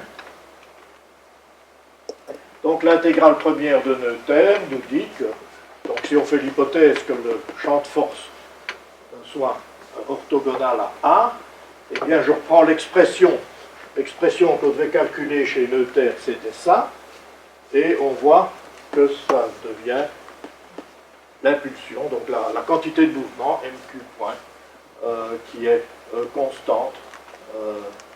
Sa projection sur A est constante. Vous voyez, qu'est-ce qu'on a dit ici? Imaginez qu'il n'y ait pas de champ de force du tout, donc c'est vrai pour toutes les directions. S'il n'a pas de champ de force, la quantité de mouvement reste constante, c'est le principe de Galilée. Mais vous avez, en particulier, si la force ne dépend pas d'une des composantes, par exemple, eh bien, vous aurez conservation de la quantité de mouvement de cette composante. Donc c'est quelque chose que, si vous écrivez les équations de Lagrange explicitement, ça va vous sauter aux yeux. Mais voilà, on le retrouve, tant mieux. Un tout petit peu plus subtil maintenant, qu'est-ce qui se passe si vous avez invariance pour une rotation autour d'un axe? Si vous avez une variance pour une rotation autour d'un axe, pour simplifier les calculs, je prends l'axe des Z, invariance autour de l'axe des Z, comme la boîte de conserve. Bon, ben dans ce cas-là, vous pouvez exprimer le groupe à l'aide d'une matrice. Voilà, okay. Donc c'est l'application d'une matrice qui dépend du paramètre S à votre composant de votre variable. On fait les calculs dont on a besoin pour Noether. On se rend compte aussi que de par la forme de la matrice, appliquée à Y, elle ne change pas sa norme, dans la norme. C'est une matrice unitaire. Voilà. Ok.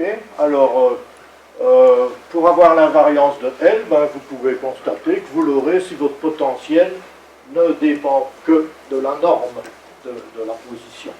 C'est ce qu'on appelle un potentiel radial. Il ne dépend pas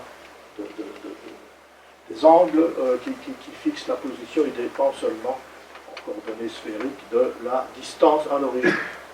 Bon, donc là, vous faites cette hypothèse-là et vous constatez facilement que le Lagrangien, qui est le même que précédemment, il est invariant. Et alors à ce moment-là, vous calculez l'intégrale première de Noether, et voilà ce que vous trouvez. Voilà ce que vous trouvez.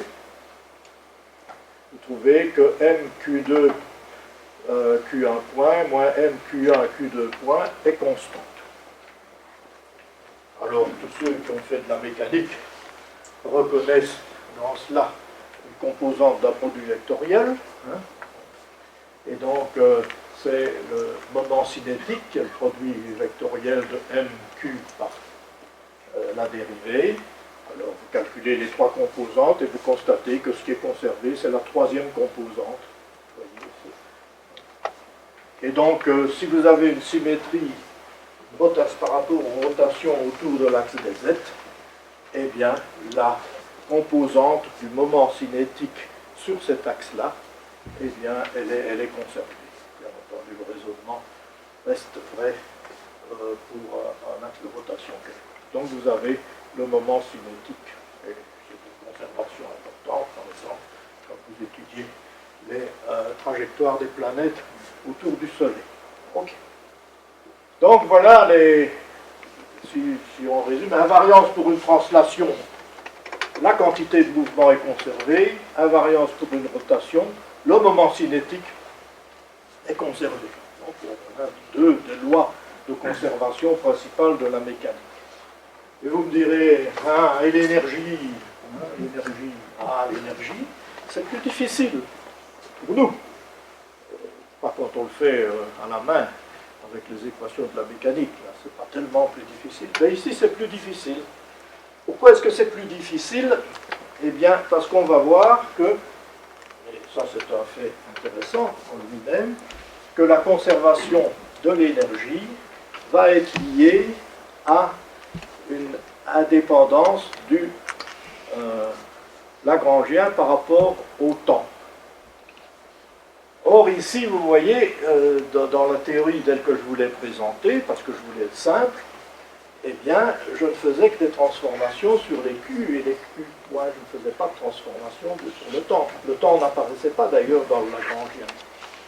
Alors, très paradoxalement, pour pouvoir faire des transformations sur le temps, eh bien, je vais devoir étendre ma théorie à des Lagrangiens qui dépendent du temps. Et puis l'appliquer à des Lagrangiens qui n'en dépendent pas. Mais pour pouvoir exprimer l'invariance et la forme de l'intégrale première, j'ai besoin de passer par des Lagrangiens qui dépendent du temps. Alors il y a un moyen, relativement élégant de faire ça, enfin, élégant conceptuellement, assez pénible point de vue calcul, c'est essentiellement, comme je l'ai dit, on va prendre maintenant un Lagrangien autonome. Donc non seulement il dépend de la position et de la vitesse, comme tout à l'heure, mais il dépend aussi explicitement du temps. Vous voyez, il y a T ici, il y a T dans le Lagrangien. Alors, on peut ramener ce cas-là au cas autonome en introduisant, si vous voulez, un temps artificiel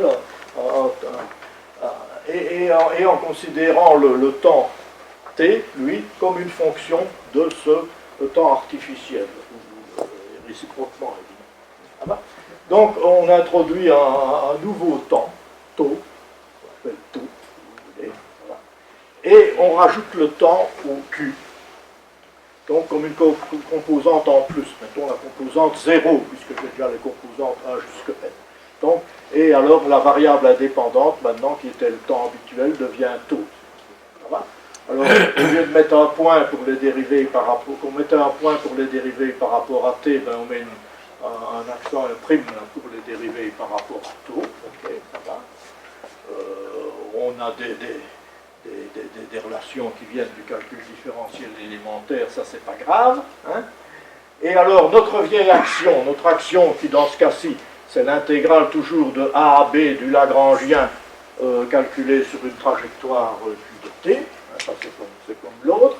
Alors maintenant je vais exprimer t en fonction de tau, et puis partout où j'ai t, j'aurai q de t de tau, q point de t de tau, etc. Et puis le dt, ben, il faut le remplacer par t' de tau des taux. Hein, maintenant on doit savoir changer de variable dans une intégrale, hein, simple, ok, ça va.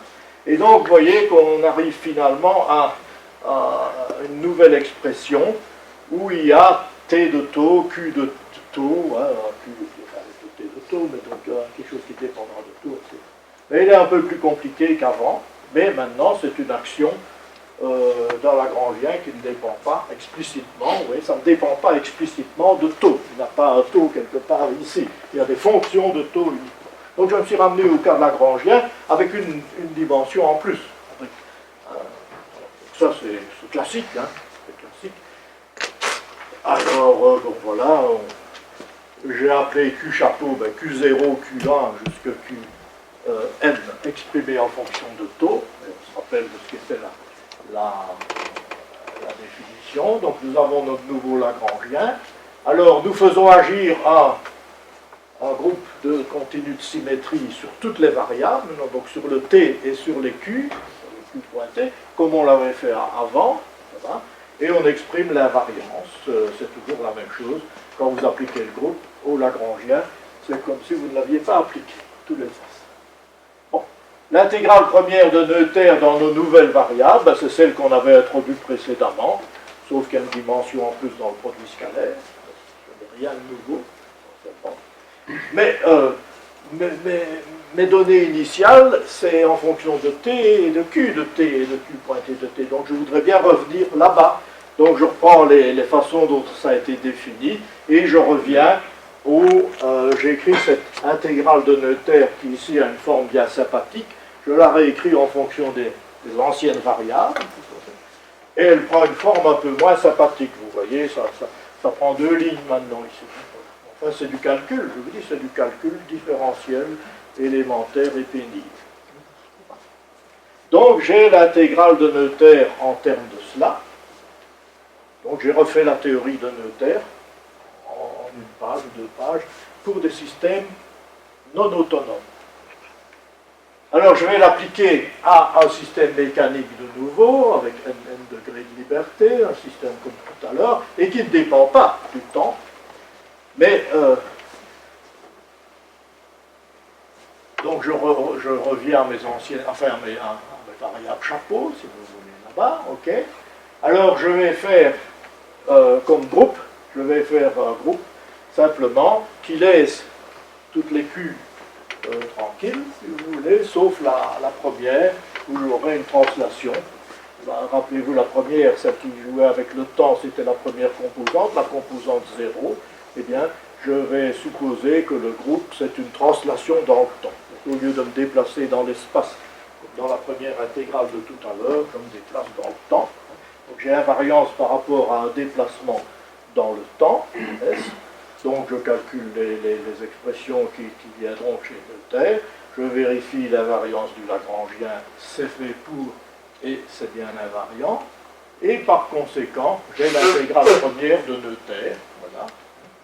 Et quand je fais le calcul de l'intégrale première de Noether dans la forme des anciennes variables, des variables de départ, eh bien, je vois que ce qui est constant, c'est ça. C'est un calcul de nouveau aveugle. Il ne faut pas être malin, il ne faut pas se tromper. Et donc, qu'est-ce qui est conservé? C'est moins la somme de l'énergie cinétique et de l'énergie potentielle. Si moins cette somme-là est conservée, plus la somme est conservée aussi, et c'est donc la conservation de l'énergie. Donc voilà essentiellement comment on obtient l'énergie mécanique. Alors je vous dis, donc je crois que c'est philosophiquement et physiquement intéressant de savoir finalement quelle est la symétrie du Lagrangien qui vous donne ces intégrales premières classiques, les trois intégrales premières classiques de la mécanique élémentaire, mais manière de les obtenir, c'est lourd. C'est lourd. C'est évident, c'est un petit peu, comme on dit toujours, tuer une mouche avec une bombe atomique. Mais voilà. Par contre, maintenant, on peut compliquer les problèmes. Et je vous donne un exemple.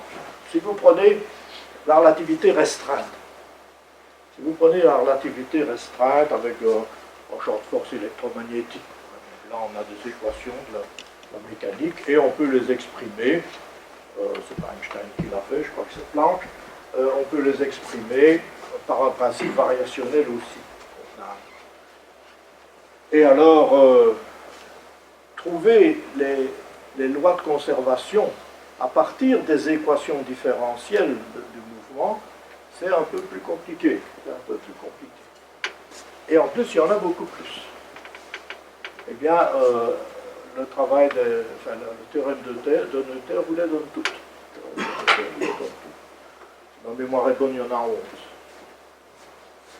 Donc voilà, c'est déjà une application qui est nettement moins triviale que ceci et pour lesquelles les calculs impliqués se justifient. Et en plus, ça marche non seulement pour la mécanique des particules, mais ça marche pour des théories du champ. Parce que les théories du champ, comment est-ce qu'on peut les obtenir, du moins celles qui proviennent d'un principe variationnel, de minimisation d'une certaine intégrale? Eh bien, on remplace simplement la variable t qui était à une dimension, qu'on avait assimilée au temps, on la remplace par une variable x qui est multidimensionnelle, qui pourrait être l'espace, qui pourrait être l'espace-temps aussi. Donc il y a plus qu'une dimension. Donc vous avez maintenant un Lagrangien. Alors j'ai pris le cas le plus simple. J'ai pris un Lagrangien dans le cas où le champ est un champ scalaire. Ça pourrait être un champ vectoriel aussi, mais ça alourdirait les notations. Et je prends un champ scalaire, donc le x, le y, pardon, le y il est dans R. Donc le z, où c'est le gradient qu'on va obtenir, ben, il sera dans Rn. Donc ça c'est où moi le gradient. Ça, c'est la variable indépendante, qui est maintenant multidimensionnelle. Okay. Les notations sont semblables à celles qui étaient précédentes. Et l'intégrale, vous voyez maintenant, on intègre, au lieu d'intégrer sur un intervalle, puisqu'on a plusieurs variables, on intègre sur un domaine. Et on va minimiser cette expression-là pour toutes les fonctions U qui prennent une valeur donnée sur la frontière du domaine. J'ai pris 0 pour que ce soit plus simple, mais ce n'est pas nécessaire. Donc elles prennent une valeur donnée sur la frontière du domaine. Et à ce moment-là, eh bien, le point critique de cette fonction-là, donc par exemple un minimum de l'action, si le U minimise l'action grand A, eh bien, il y a encore une équation de Euler-Lagrange, la voilà. Il n'en a qu'une ici parce que notre champ est scalaire. Mais vous voyez que c'est maintenant une équation aux dérivées partielles, puisque la variable indépendante, il y en a n. Donc c'est une équation aux dérivées partielles, plus compliqué, évidemment, à étudier en général, mais du point de vue de Noether, ça ne va pas, ça ne va pas changer grand-chose. Par exemple, si vous prenez un Lagrangien aussi simple que celui-là, eh bien c'est le problème de Dirichlet, ou le Laplacien, qui est l'équation de Euler-Lagrange correspondante.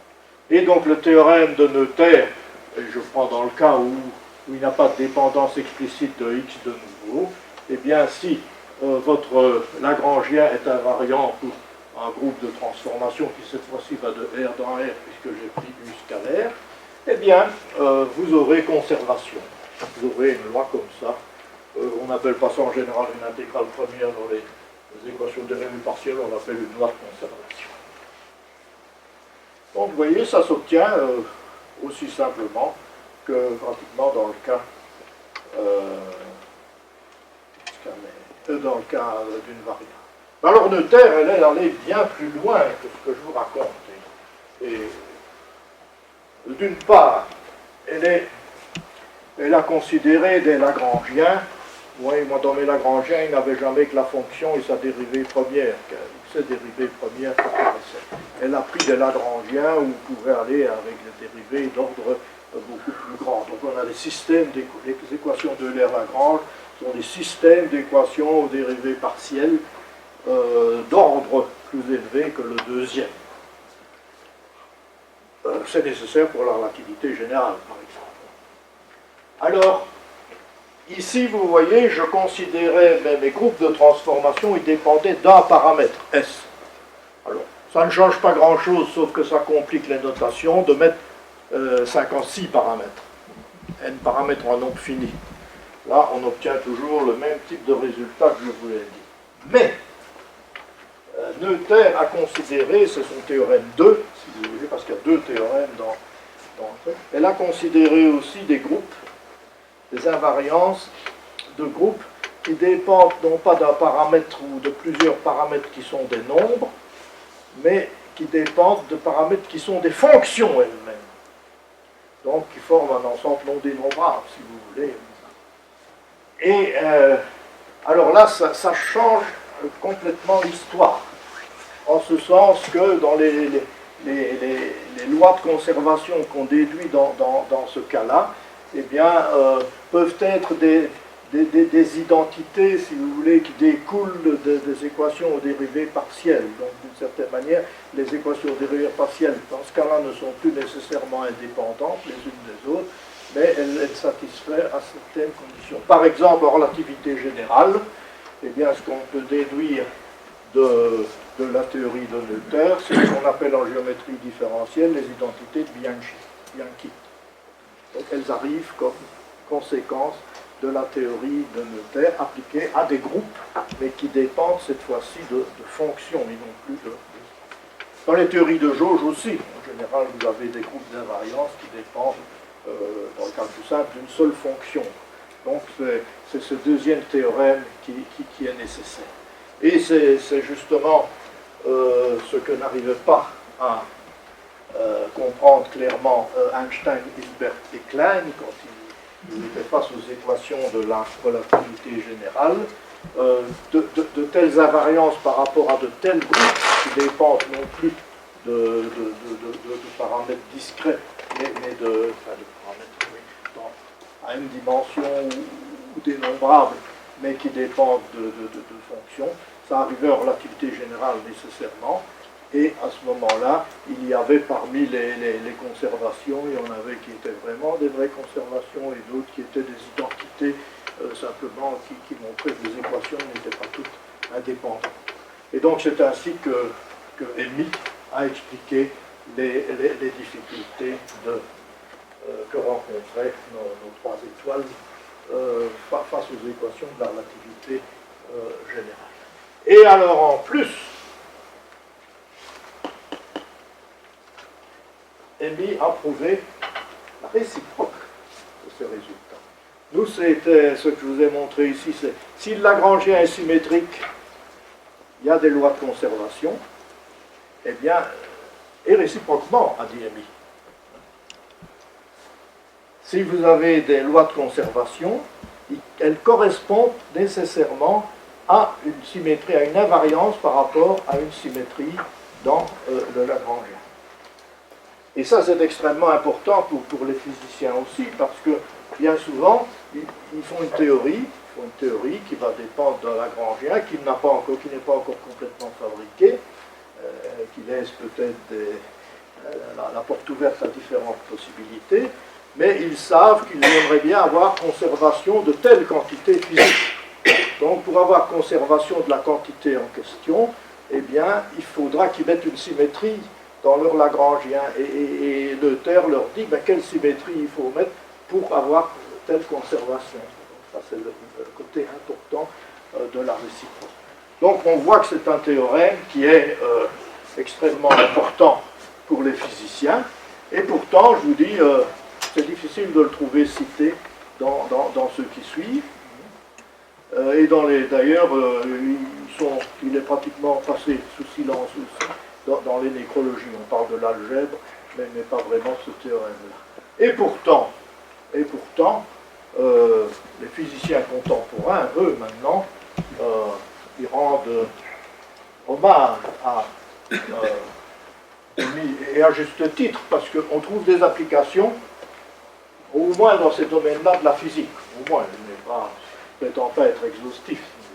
Vous voyez qu'à peu près beaucoup de choses importantes en physique font l'application. Et voilà ce que des physiciens en disent, en éclaircissant la question des lois de conservation pour le système couplant matière et champ de gravitation. Elle a aidé Hilbert Klein et Einstein à mettre les touches finales à la théorie générale de la relativité. Le théorème de Noether offre un principe d'unification stratégique pour une grande partie, sinon pour l'entièreté de la physique.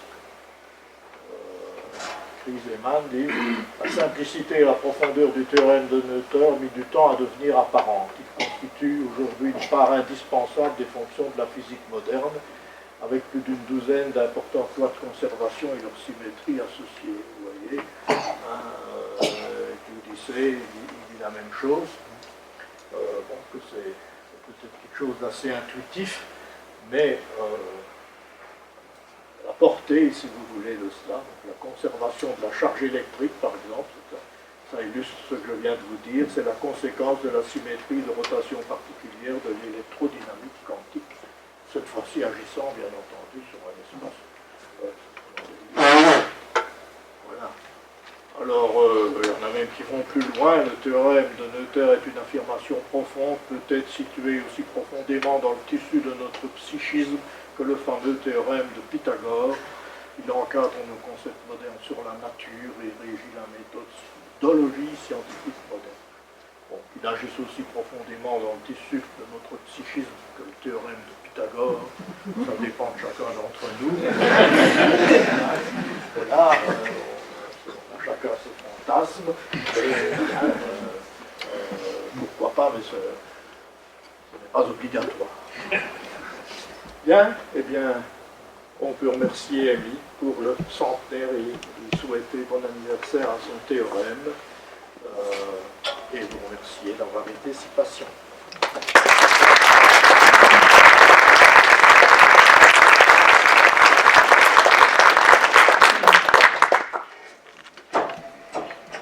Merci aussi à Jean pour cette très belle exposé. Est-ce qu'il y a des questions? Des remarques, oui.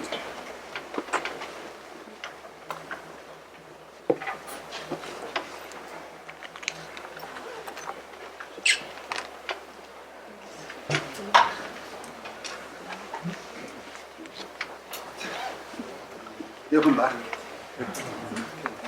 Ah, voilà, pardon. Est-ce que justement c'est grâce au théorème de Noether qu'on a pu comprendre, que Einstein a pu comprendre qu'en relativité générale, que l'énergie n'était pas conservée, mais que c'était le tenseur énergie-impulsion qui était conservé? Non, ils ont tous les quatre, je dirais, ont vraiment hésité, ils ne voyaient pas ce que ça voulait dire.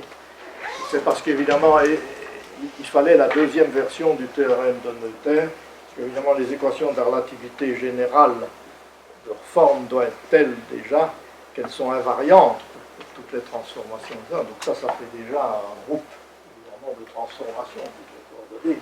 Et donc il fallait obtenir des situations, des cas particuliers de cela. Et oui, bon.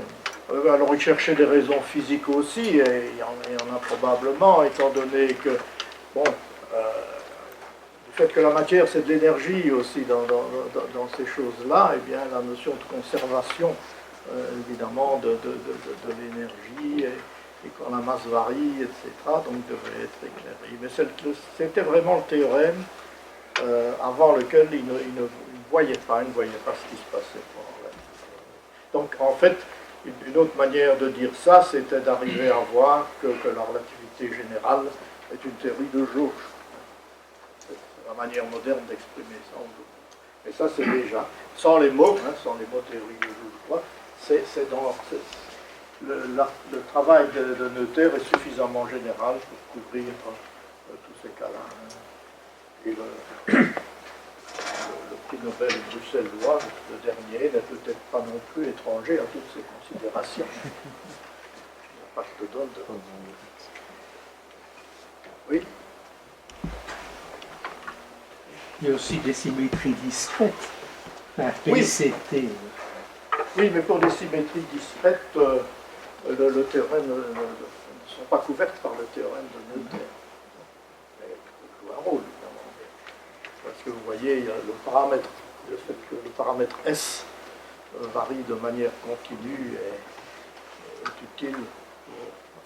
Dans notre dérivation, on dérive par rapport à S.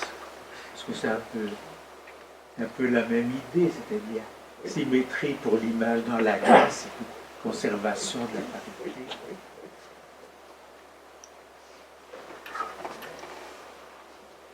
Je voulais simplement signaler, c'est un devoir de mémoire que j'ai vis-à-vis de Gélion, Oui. qui était mon professeur ici, et qui était, avec De Bever du département de mathématiques, le premier à écrire les 13 invariants de la relativité générale. C'est ça. Simplement, je voulais rappeler ce petit fait.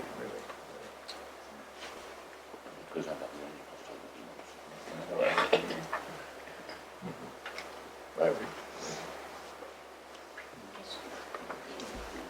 oui. Sur le plan purement biographique, Emile Noether avait un autre neveu, qui est Gottfried Noether, qui a été professeur de statistique à Stors, à Harvard. C'était un frère encore? Non, je pense que c'était un neveu, mais je ne sais pas si c'est celui qui est passé par la Sibérie. Oui, en fait, je crois que quand il dit Gottfried, je pense que c'était bien le deuxième fils de Fritz, celui qui était en Sibérie, et c'est celui qui était son neveu préféré d'Emile Noether. Parce qu'en plus, elle avait remarqué, quand il était jeune, elle avait décelé des aptitudes mathématiques chez lui, ce qui peut servir quand on fait de la statistique. Oui, parce qu'il a travaillé sur des concepts d'invariance, alors en inférence. Oui, mais je suis quasi sûr alors que c'est lui. Parce que je crois me souvenir, mais que le prénom c'était bien Gottfried. Et c'est vrai que je sais qu'il y a un neveu qui est devenu mathématicien aussi, donc c'est celui qui m'enseigne.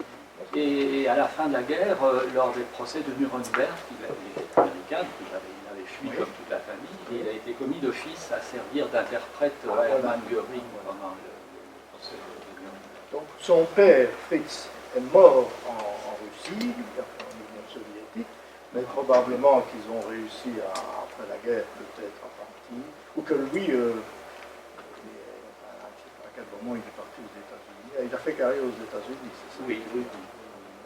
Non, mais c'est lui, c'est bien ça, c'est le neveu préféré. Et le prix le plus prestigieux de statistique paramétrique de l'American Statistical Association porte son nom. Ah, voilà.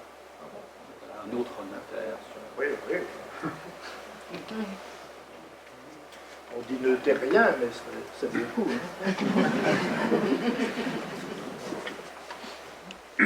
D'autres remarques, questions? Oui. Peut-être une remarque à propos de l'échange entre De Donder et Einstein. Oui. J'ai un peu regardé le problème en son temps. Je suis désolé d'être un peu technique, mais De Donder voulait imposer une équation en plus par rapport aux équations d'Einstein. Il demandait ce qu'on appelle techniquement que la courbure scalaire soit nulle, ce qu'Einstein à juste titre contestait. C'est ça, c'est ça.